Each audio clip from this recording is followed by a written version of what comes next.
Suku Tengger jadi suku terasing di Jawa dan berpegang teguh ajaran kuno.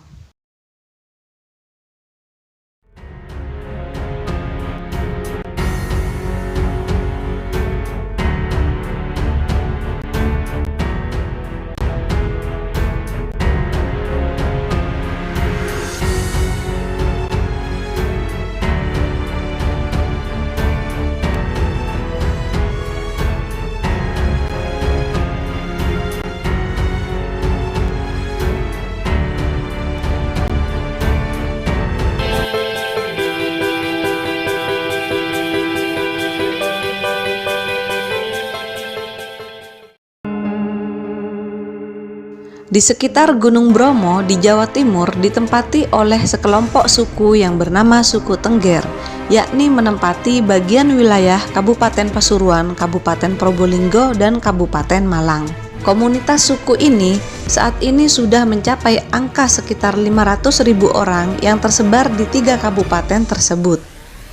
Etnis yang terdekat dengan suku Tengger adalah suku Jawa, namun terdapat perbedaan yang sangat menonjol di antara keduanya, terutama yang erat hubungannya dengan kebudayaan.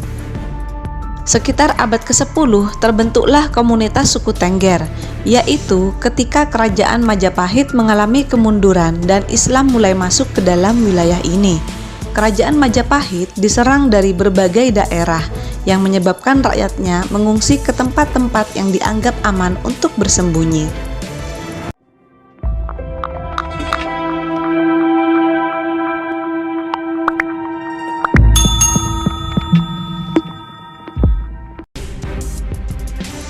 Para dewa-dewi mulai pergi dan memutuskan untuk bersemayam di sekitar Gunung Bromo, yaitu terpusat di lereng Gunung Pananjakan, di mana di sekitar tempat ini tinggallah seorang pertapa yang suci. Pada suatu hari, istri pertapa ini melahirkan seorang bayi laki-laki yang memiliki wajah bercahaya dan kekuatan yang luar biasa sakti. Maka dari itu, anak ini diberi nama Joko Seger, yang artinya sehat dan kuat. Tak jauh dari tempat tinggal pertapa suci ini, hiduplah sebuah keluarga yang juga secara kebetulan melahirkan bayi perempuan yang dipercaya sebagai titisan dewi karena memiliki wajah sangat cantik dan elok, begitu tenang dan tidak menangis. Anak ini diberi nama Roro Anteng, yang artinya tenang dan pendiam. Alkisah Joko Seger tumbuh menjadi seorang lelaki dewasa yang tampan dan rupawan. Begitu pula dengan Roro Anteng tumbuh dewasa sebagai seorang gadis yang sangat cantik jelita. Suatu hari mereka berdua bertemu secara tak sengaja di sebuah pesta desa di mana ada pandangan mata pertama Roro Anteng telah terpikat dengan kewibawaan Joko Seger. Namun pada hari yang sama, gadis ini juga bertemu dengan seorang raja yang terkenal sangat sakti, kuat namun berhati jahat, sehingga Roro Anteng tidak berani menolak lamarannya.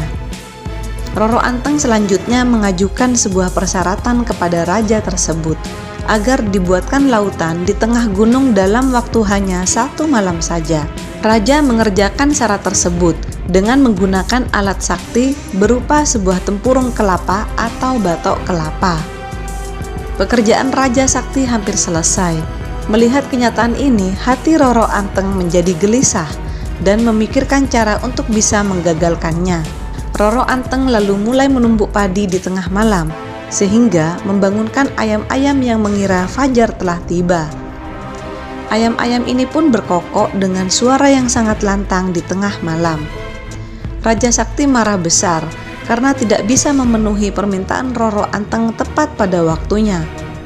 Akhirnya, batok sakti yang ia pakai untuk mengeruk pasir dilemparkan hingga tertelungkup di dekat Gunung Bromo yang seketika berubah menjadi sebuah anak gunung yang oleh warga sekitarnya diberi nama Gunung Batok.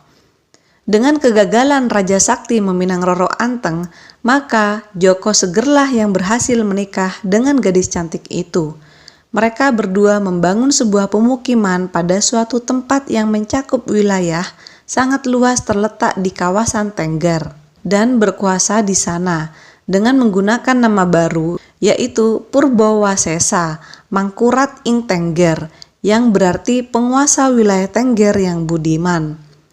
Tengger sendiri diambil dari gabungan akhir suku kata Roro Anteng dan Joko Seger yang mengandung makna bermoral tinggi dan sebagai simbol perdamaian abadi. Mereka dikaruniai momongan setelah sekian tahun menikah, lalu memutuskan mendaki puncak Gunung Bromo. Tiba-tiba di pertengahan jalan mereka mendapat pawisikan gaib yang menyatakan jika mereka ingin memiliki banyak anak, maka harus melakukan semedi, agar doa mereka terkabul dengan syarat anak bungsu harus dikorbankan ke dalam kawah Gunung Bromo. Pada akhirnya, mereka memiliki 25 keturunan, laki-laki dan perempuan. Namun, Roro Anteng ingkar janji. Maka tiba-tiba terjadilah semburan api yang keluar dari dalam kawah Gunung Bromo, yang langsung menyambar ke Suma, anak bungsu mereka, dibawa masuk ke dalam kawah Gunung Bromo.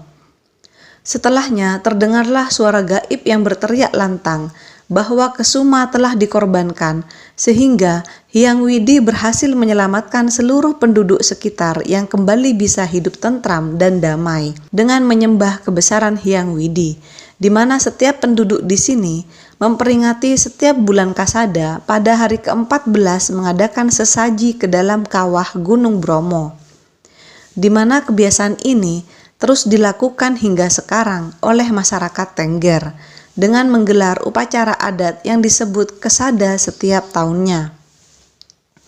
Suku Tengger, agama dan kepercayaan mereka. Saat ini orang-orang Tengger menggolongkan kepercayaan mereka ke dalam kelompok ajaran agama Hindu Dharma, di mana kepercayaan yang dianut cenderung dipengaruhi oleh kepercayaan warga setempat. Mereka percaya akan adanya Sang Hyang Agung, roh para leluhur, hukum karma, reinkarnasi, dan moksha. Kepercayaan yang mereka jalankan setiap hari di sepanjang tahun adalah melakukan sejumlah upacara yang sifatnya massal maupun individu, antara lain upacara kasodo, upacara unan-unan, upacara pujan, barikan, ngelukat, atau upacara entas-entas. Semua dilaksanakan menurut waktu yang sudah ditetapkan berdasarkan perhitungan waktu secara tradisional yang sudah berlaku di sini sejak ratusan tahun silam. Orang Tengger membagi 1 tahun menjadi 12 bulan, yakni Kasa, Karo, Ketiga, Kapat, Kalmia, Kenem, Kapitu, Kawolu, Kasanga, Ke-10, Kadesta, dan Kasodo. Suku Tengger dan bahasa yang dipakai setiap hari.